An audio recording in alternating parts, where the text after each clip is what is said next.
단일 기도회가 20년 전에 시작됐다고 그래요.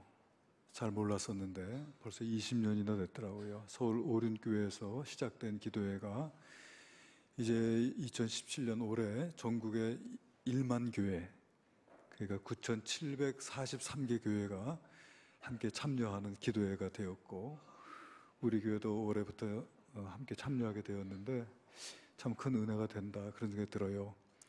또 이때를 위하여 우리 인동교회 영상과 음향이 너무 좋아서 마치 현장에서 집회가 진행되고 있는 것 같은 그런 착각에 빠지게 됩니다.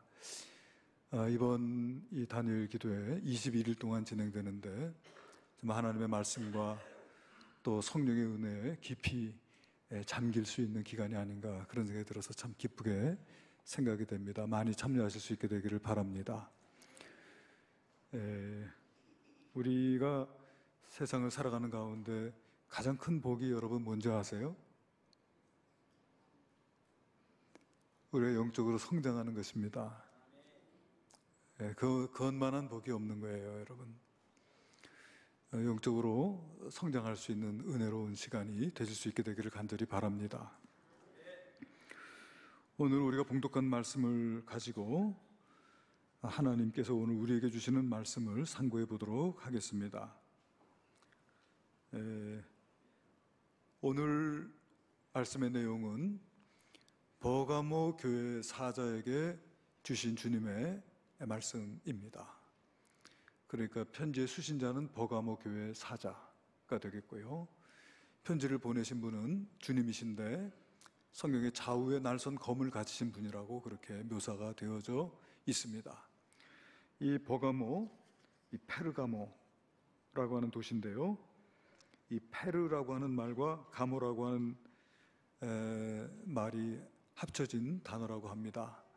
페르라고 하는 말은 이중이란 뜻이고, 가모라고 하는 말은 결혼이라고 하는 뜻이어서 이 버가모가 이중결혼, 이런 뜻을 갖고 있는 도시라고 합니다. 여러분 지도를 한번 보시면은 소아시아 지방의 7교회를 우리가 볼 수가 있는데요, 여러분 보신데 왼쪽에 하늘색으로 표시된 부분이 에게해입니다. 그리고 이제 하얀 부분이 이제 지금 터키 지방의 서쪽이 되겠죠. 에게해와 연안에 있는. 그래서 이제 에베소 북쪽의 서모나 북쪽의 버가모, 이렇게 있는 것을 보게 됩니다. 서모나가 황제 숭배에 씨를 뿌리고 싹을 틔운 도시라고 한다면 버가모는 황제 숭배에 꽃을 피운 도시다, 이렇게 기록이 되어져 있는 것을 보았습니다. 해발 390m에 세워진 천연 요새이고요, 로마 제국 가운데서 아시아 전체를 관할하는 총독부가 세워진 곳이 바로 이 버가모라고 합니다. 그러니까 로마 제국 가운데서 아시아의 수도라고 할 수 있는 것이 바로 버가모라고 합니다. 그러다 보니까 정치와 행정의 중심지가 되었고요. 그리고 또 하나 특이한 것은 뭐냐면은 이 버가모에는 정말 그 규모에 있어서 세계적인 도서관이 있었습니다. 장서가 20만 권이 있었다고 하니까 당시에 파피루스에 기록된 그런 책이 20만 권이라고 하면은 가히 대단한 규모가 아닌가, 그런 생각을 하게 되고요. 그러니까 알렉산드리아에 세워진 도서관을 제외하고는 가장 큰 도서관이었다고 그래요. 그래서 알렉산드리아 도서관에서 이류의 자리를 빼앗길까봐 이 파피루스를 버가모에다 공급하지 않았다고 합니다. 그래서 이 버가모에서 자체적으로 파피루스를 만들어서 책을 만들었다고 하는 이야기가 기록되어져 있어요. 오늘 우리가 읽은 말씀 보면은 우리 주님께서 이 버가모를 뭐라고 말씀하셨냐면은 13절에 보면 그래요. 내가 어디에 사는지를 내가 아노니 거기는 사탄의 권자가 있는 데라. 내 이름을 굳게 잡아서 내 충성된 증인 안디바가 너희 가운데 곧 사탄이 사는 곳에서 죽임을 당할 때에도 나를 믿는 믿음을 저버리지 아니하였도다. 사탄의 권자가 있는데 사탄이 사는 곳, 이런 식으로 묘사가 되어져 있어요. 그러니까 많은 이교도의 신전이 있는 그런 도시였습니다. 특별히 제우스 신을 섬기는 제우스 신전이 있었는데 그 높이가 12m나 되는 거대한 신전이었고, 바로 이 사탄의 권자라고 일컬어진 곳이 바로 이 제우스 신전이 아닌가, 그런 이야기가 있습니다. 버가모는 3대 황제 숭배, 그리고 4대 이교 신을 섬기는 신전이 있었어요. 그러니까 3대 황제 숭배는 아우구스투스, 트라이안, 세베루스 황제의 신전이 있었고요. 4대 우상은 제우스와 디오니소스, 아데나, 아클레피오스 신을 섬기는 그런 신전이 있는 도시였습니다. 특별히 아스클레피오스 이 신은 말하자면 의술의 신으로, 그러니까 그리스 신화에 나오는 의술의 신으로 이 신전에 와서 하루를 보내면 어떤 병에 걸렸든지 고침받는다라고 하는 믿음이 이 고대 사람들 가운데 있었다고 합니다. 그러니까 수많은 사람들이 찾아오는 그런 신전이 되었겠죠. 그러니까 사단의 권자, 사단이 사는 곳, 사단이 득실거리는 곳. 그래서 우리 기독교인들이 기독교의 신앙을 지키고 기독교적인 믿음의 삶을 살아가기가 너무나도 힘들고 어려운 그런 곳이 바로 버가모였다라고 하는 거예요. 편지를 보내신 분은 좌우에 날선 검을 가진 분이라고 했는데, 여러분, 검이라고 하는 것은 힘을 상징하고요, 정의를 상징하고 심판을 상징합니다. 좌우에 날선 검이라고 하는 것은 그 칼이 능력이 있다는 것을 말씀하고 있는 것이죠. 로마 총독은 두 종류였다고 그래요. 칼을 가진 총독과 칼을 가지지 않은 총독. 칼을 가졌다고 하는 건 뭐냐면은 사용권을 가진, 사용 집행권을 가지고 있는 권한을 가진 총독. 칼이 없다고 하는 것은 사용 집행권이 없는 총독을 말한다고 합니다. 근데 이 버가모 총독은 칼을 가진 총독이었다고 그래요. 이 버가모 총독이 칼을 가졌다 할지라도 우리 주님께서는 좌우에 날선 검을 가지시고 그 어떤 검보다도 강하신 분이심을 말씀하고 계신 것입니다. 또 16절에도 검에 대한 말씀이 있는데, 그러므로 회개하라, 그리하지 아니하면 내가 내게 속히 가서 내 입의 검으로 그들과 싸우리라 했어요. 그러니까 좌우에 날선 검, 또 내 입의 검. 그래서 그 검은 우리 주님의 말씀을 상징하는 것이고요. 에베소서 6장에 하나님의 전신갑주를 이야기할 때도 성령의 검 곧 하나님의 말씀을 가지라. 그래서 이 검은 말씀을 상징하고 있어요. 하나님의 율법의 검, 하나님의 복음의 검. 그 검과 싸워 이길 수 있는 사람은 아무도 없습니다. 그러니까 이 버가모 교회의 상황은 13절에 기록된 대로 충성된 증인 안디바가 순교를 당한 곳입니다.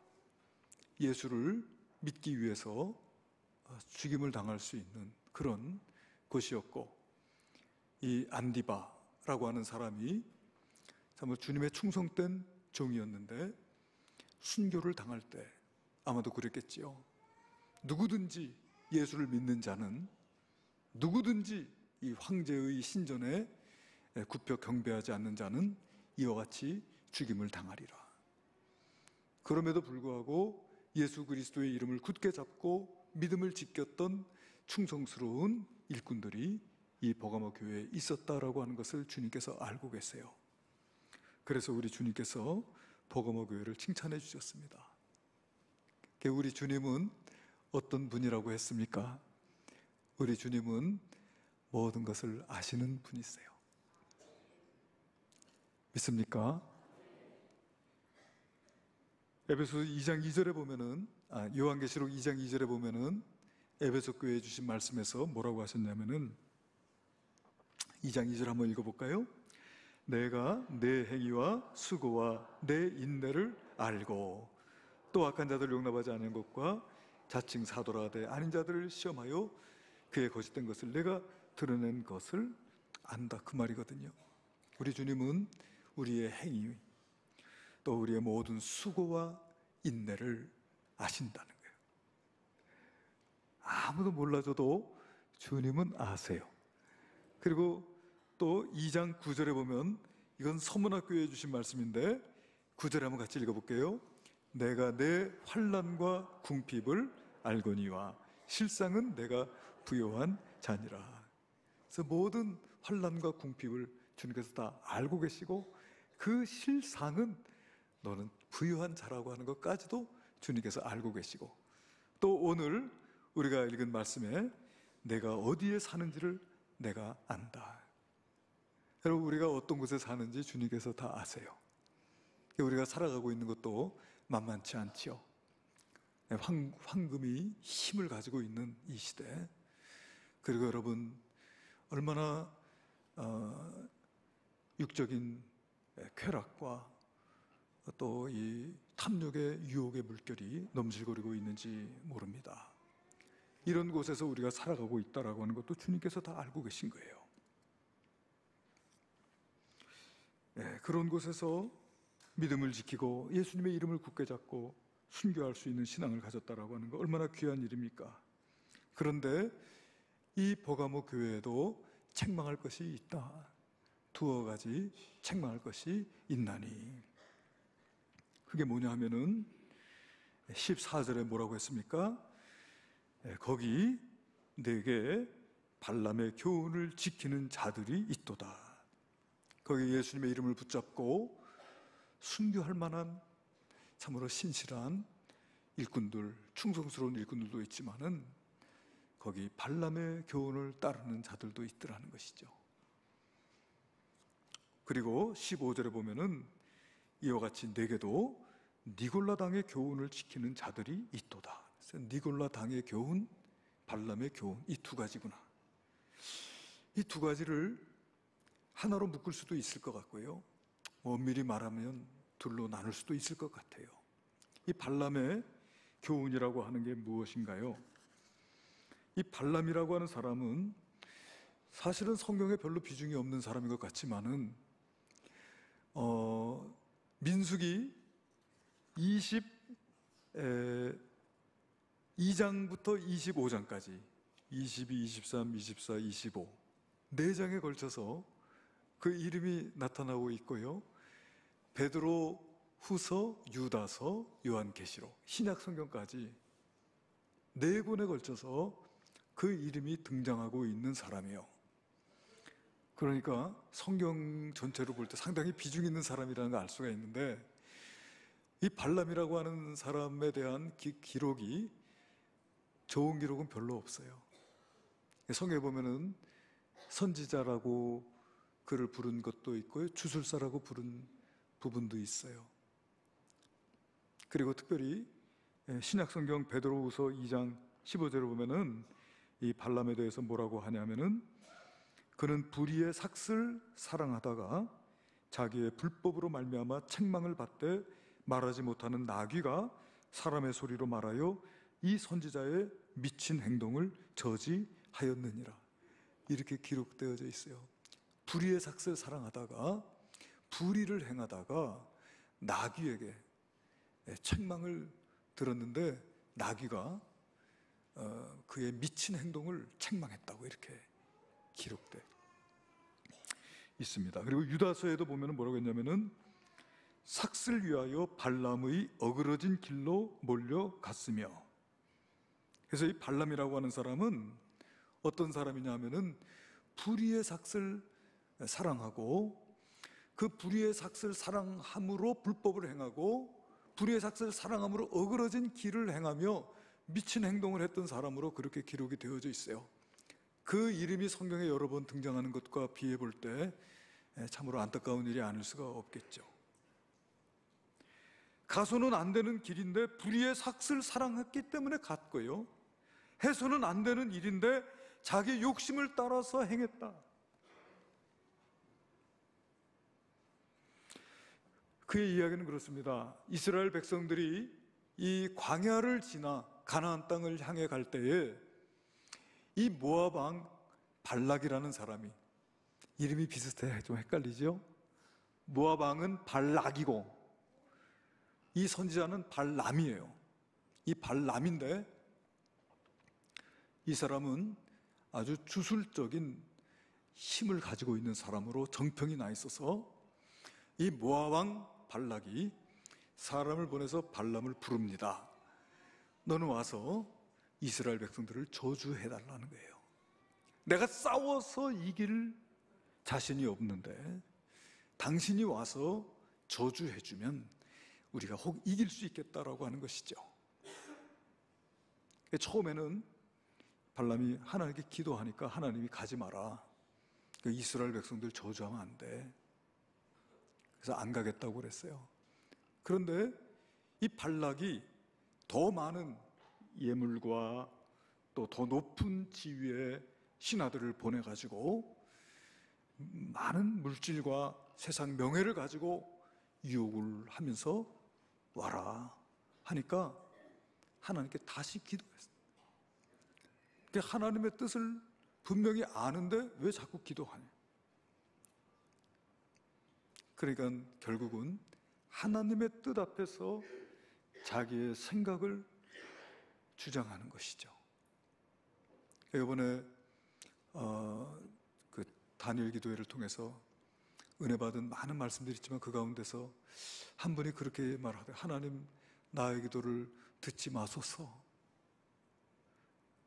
그리고 나로 하여금 하나님의 뜻대로 기도할 수 있도록 가르치소서 하는 그런 말씀을 할 때 참 은혜가 됐습니다.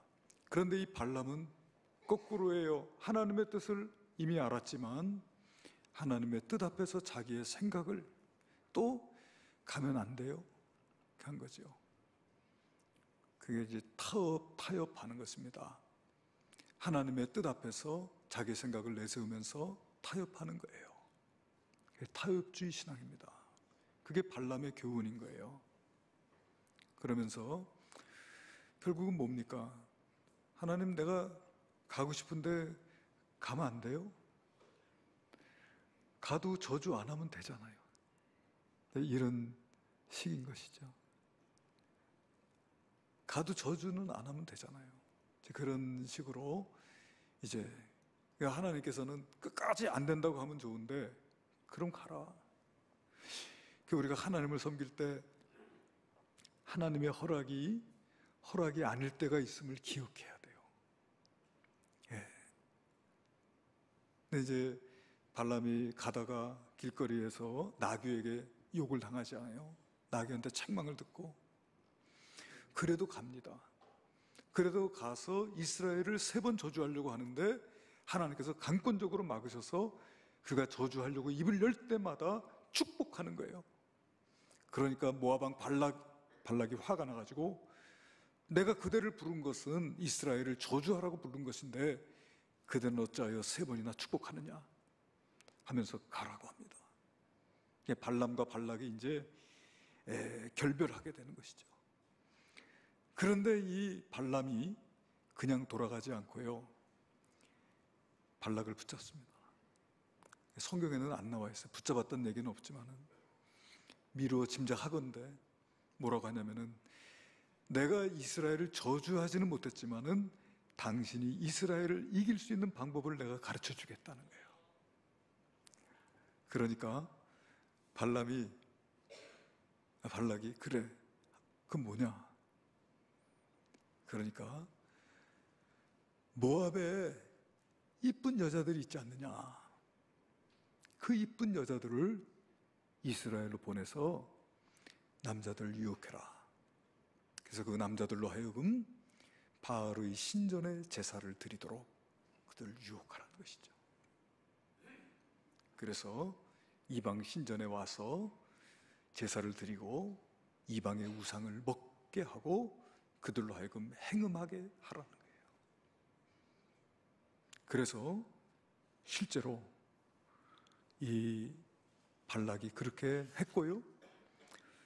그래서 이스라엘 백성이 그 일로 인해서 하나님의 진노를 사서요 2만 4천 명이 죽임을 당하게 되는 일들이 민수기 25장에 기록이 되어져 있어요. 민수기 25장 1절 이하에 제가 읽어보겠습니다. 이스라엘이 시딤에 머물러 있더니 그 백성이 모압 여자들과 음행하기를 시작하니라. 그 여자들이 자기 신들에게 제사할 때에 이스라엘 백성을 청함에 백성이 먹고 그들의 신들에게 절함으로 이스라엘이 바알 부올에게 가담한지라. 여호와께서 이스라엘에게 진노하시니라. 이 일로 인해서 2만 4천 명이 연병으로 죽임을 당하게 돼요. 행음이라고 하는 것은 두 가지 의미입니다. 육체적인 의미의 음행이 있지요. 그리고 또 이것은 영적인 의미인데 뭐냐면 우상에게 절하고 또 우상의 제물을 먹는 것을 행음한다. 영적인 간음이라고 할 수 있어요. 이런 죄를 이스라엘이 짓게 된 것이죠. 그래서 오늘 우리 읽은 말씀 보니까 뭐라고 했습니까? 14절에 그러나 내게 두어 가지 책망할 것이 있나니 거기 내게 발람의 교훈을 지키는 자들이 있도다. 발람이 발락을 가르쳐 이스라엘 자손 앞에 걸림돌을 놓아 우상의 제물을 먹게 하였고 또 행음하게 하였느니라. 발람이 이렇게 한 이유는 뭐냐면은 불의의 삭스를 사랑하기 때문입니다. 여러분, 불의의 삭스를 사랑하지 마시기를 바랍니다. 그것이 크든지 작든지 불의로 얻은 그 삭스를 통해서 잘 사는 사람도 없을 뿐더러 절대로 행복해질 수는 없는 법입니다. 그러므로 여러분, 많든 적든지 불의의 삭스를 사모하는 자들이 되지 않으시기를 주님의 이름으로 축원드립니다.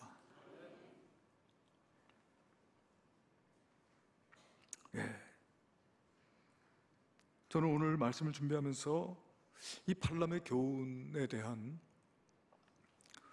예화를 뭘 전하면 좋을까 생각하는 가운데 삼손의 이야기가 생각이 났어요.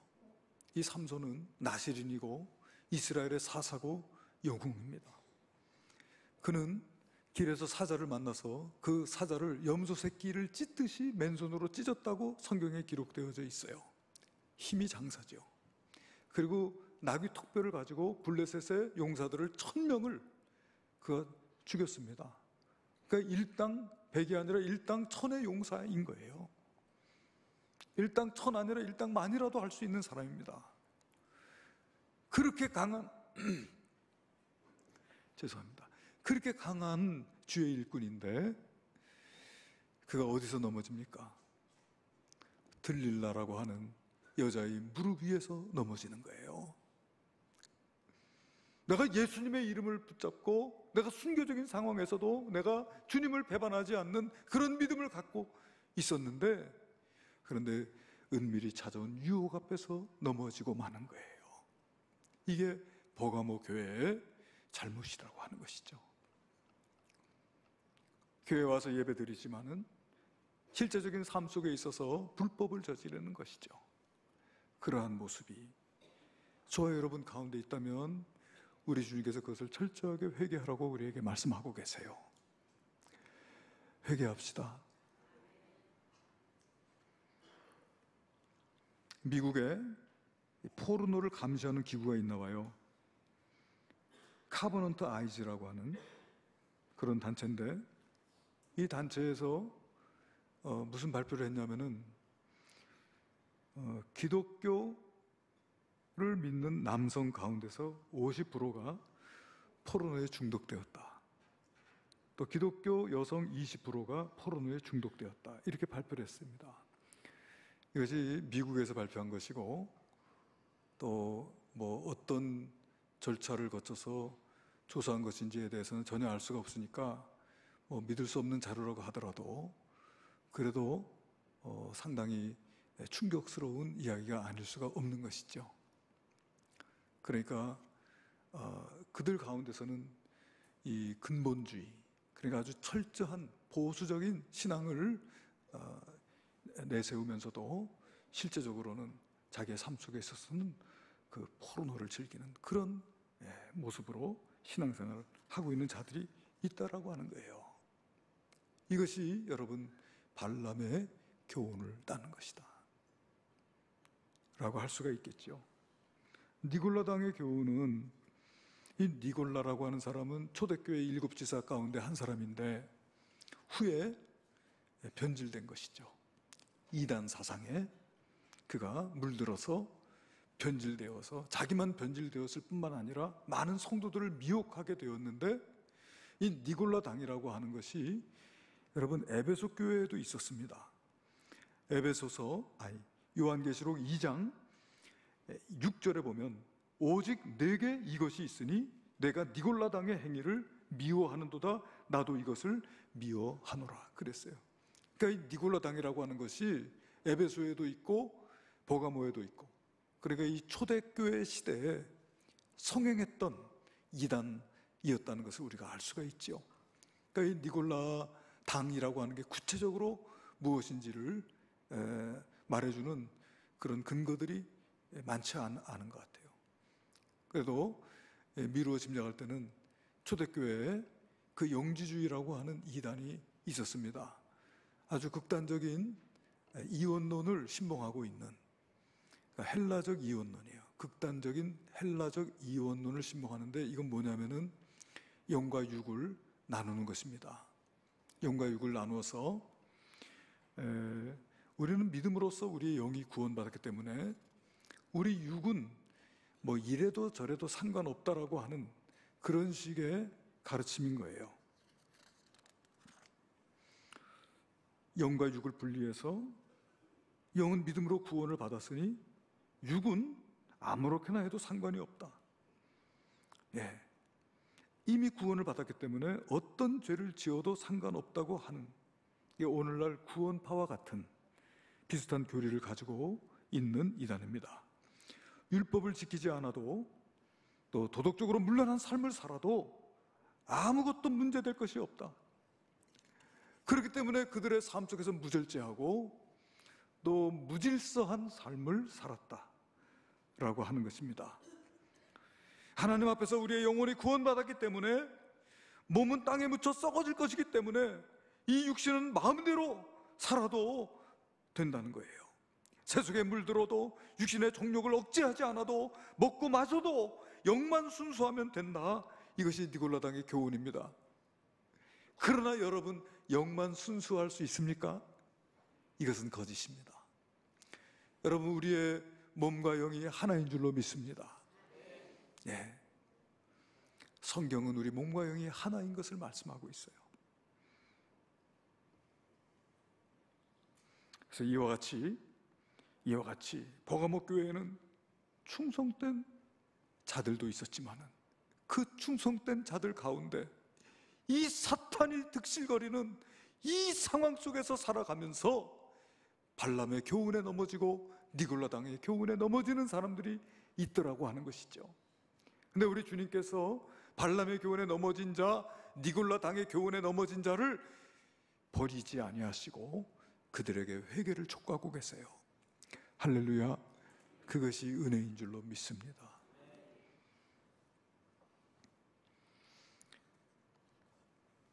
콘스탄틴주의라고 하는 말이 있습니다. 콘스탄틴주의. 이 말이 무슨 말이냐면은, 여러분, 예수님께서 십자가에 달려 돌아가시고 채 300년도 지나지 않았는데 주후 313년에 콘스탄틴이 기독교를 로마의 국교로 공인하지 않습니까? 엄청난 사건이 아닐 수가 없어요. 우리 기독교의 승리라고 할 수 있습니다. 그럼에도 불구하고 이 기독교가 국교로 공인되는 순간부터 이 기독교의 참된 생명력이 없어지게 되는 결과를 가져오게 됐다고 지적하는 자들이 많이 있어요. 왜냐하면은 그 이전까지는 교회의 성도들은 숨어서 신앙생활을 해야만 했습니다. 예수를 믿는다라고 하는 것이 이 황제 숭배 사상 아래서 언제든지 죽을 수 있는 상황이었고요. 내가 예수를 믿어서 집에서 쫓겨나고, 예수를 믿어서 직장에서 쫓겨나고, 예수를 믿어서 물과 음식물을 구할 수 없는 그런 척박한 환경 속에 살아갈 수밖에 없다 할지라도, 그래도 내가 예수를 믿겠다고 고백한 사람들, 그렇게 고백하고 살던 사람들이 기독교인들이라고 할 수 있어요. 그런데 기독교가 국교로 공인되는 그 순간, 여러분, 그 나라에 살고 있는 모든 사람들이 다 기독교인들이 된 것입니다. 회개하지 않아도, 예수 그리스도를 나의 삶의 주인으로 영접하지 않아도, 하나님의 말씀대로 순종하며 살지 않아도 그들은 기독교인으로 분류가 되었고요. 태어나는 순간부터 호적하는 것이 유아세례 받는 것이니까 누구나 다 기독교인들이 되었다라고 하는 것이죠. 기독교인의 수가 갑자기 많아졌지만 참된 기독교의 믿음과 예수님의 가르침에 따라 살아가는 신실한 신자들이 찾아보기 힘들게 된 것이죠.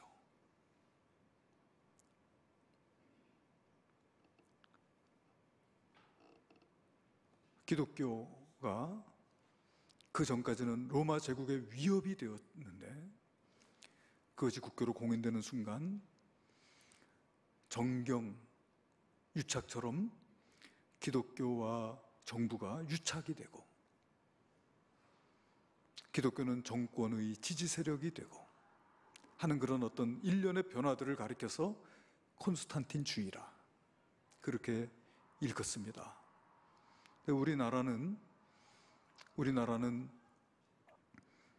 콘스탄틴과는 상관이 없지만은 콘스탄틴주의,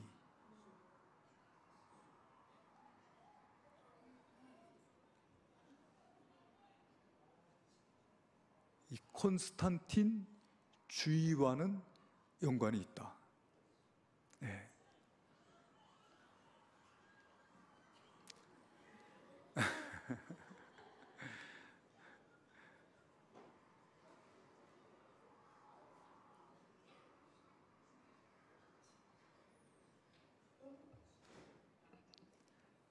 이 콘스탄틴주의가 우리 한국에도 영향을 미쳤다는 거예요.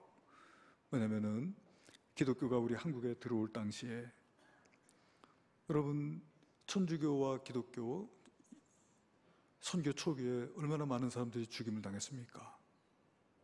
순교한 것이죠.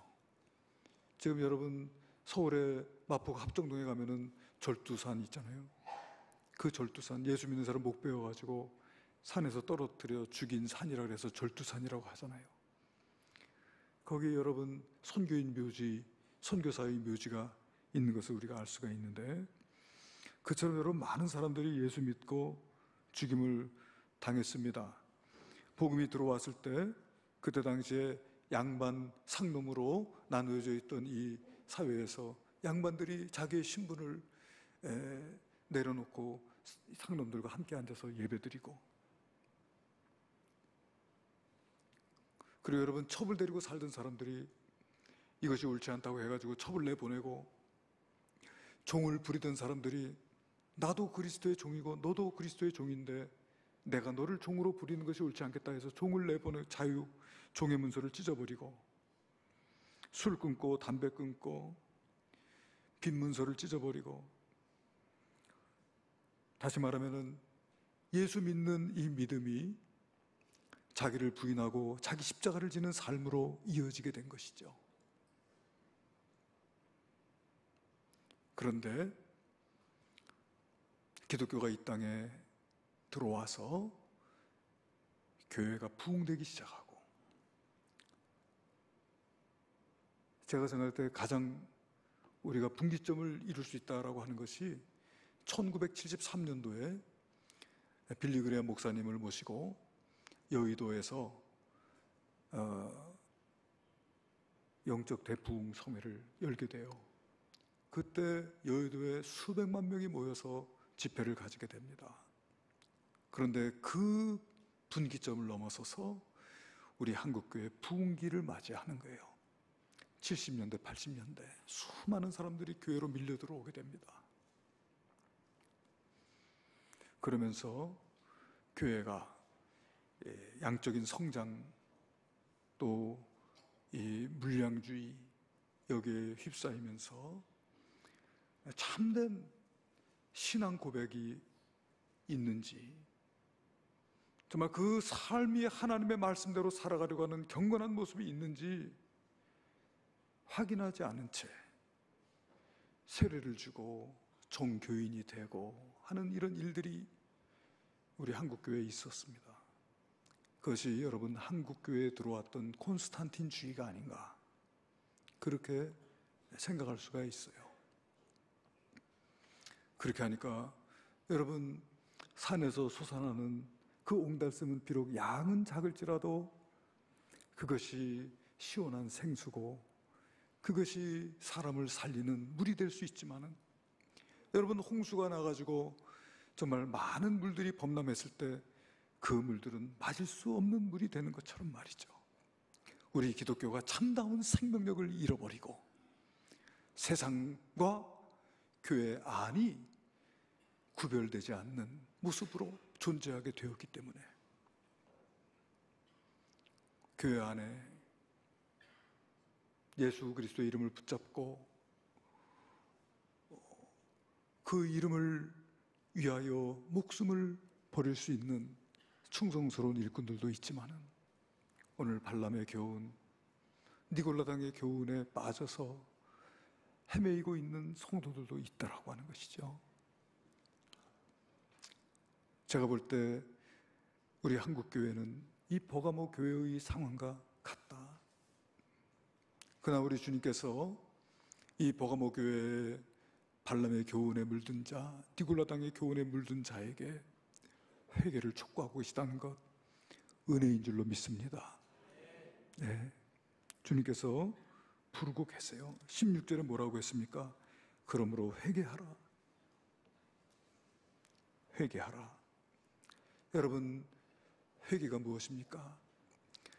회개는 우리가 지정의로 이루어져야 합니다.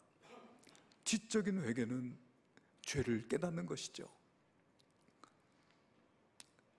이것이 죄라고 하는 것, 내가 죄인이라고 하는 것, 바로 나 때문이라고 하는 것, 그것을 깨닫는 거예요.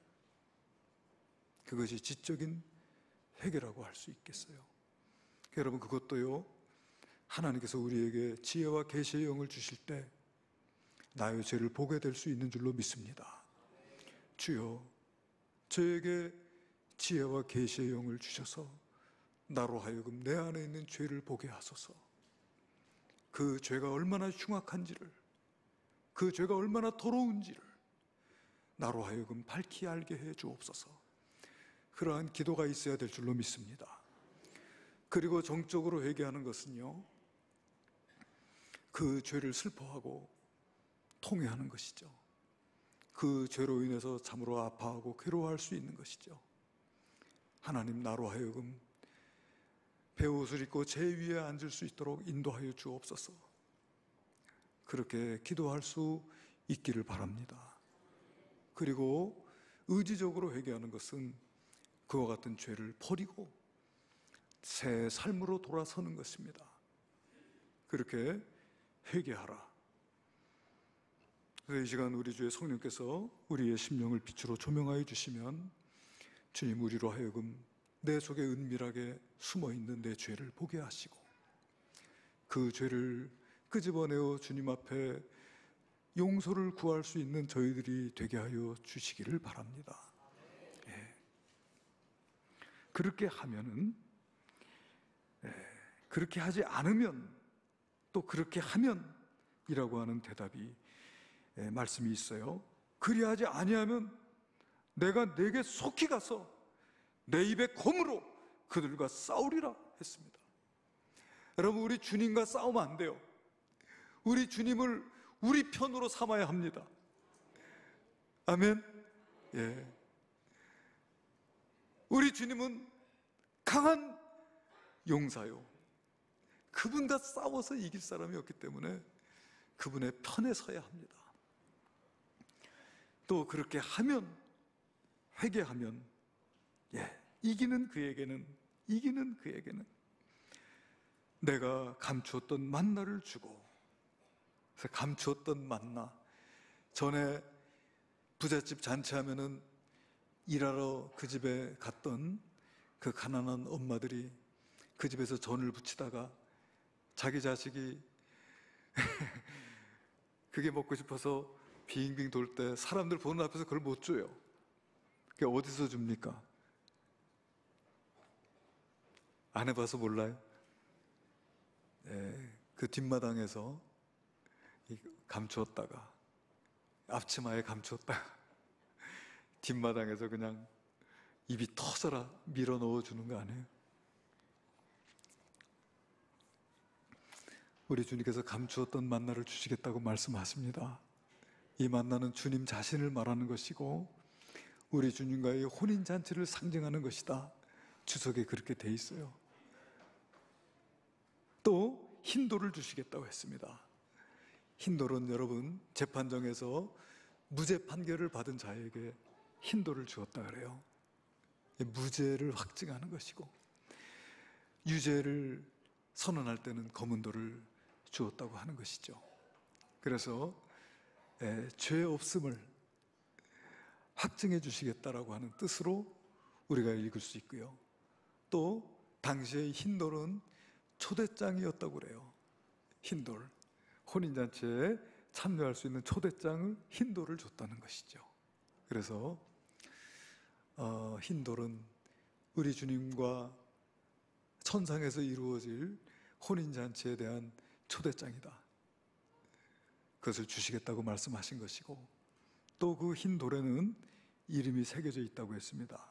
그 돌 위에 새 이름을 기록한 것이 있는데 믿는 자 밖에는, 받는 자 밖에는 그 이름을 알 사람이 없다. 그 이름, 무슨 이름이 기록되어져 있을까요? 아마도 거듭난 성도의 새 이름이 기록되어져 있을 줄로 믿습니다.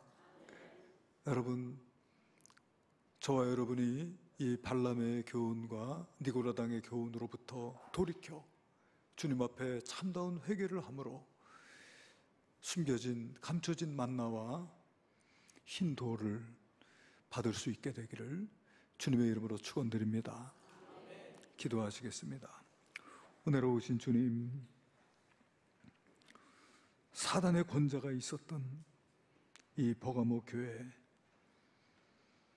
주님의 이름을 붙잡고 순교하는 자도 있었지만은 그 가운데 그 수많은 사탄의 유혹 속에 발람의 교훈, 또 니골라당의 교훈에 빠진 자들도 있었으니 주님, 오늘 우리 한국교회의 모습이 그와 같지 않은지요. 그러나 주님께서 우리들에게 회개를 촉구해 주시니 주님, 아직 기회가 있을 때 회개하게 하시고 이기는 자 되게 하셔서 주님 감추어 주신 만나를 얻으며 내 새 이름이 기록된 흰 돌을 받을 수 있는 자들 삼아 주옵소서. 귀하신 예수님의 이름으로 기도하옵나이다. 아멘.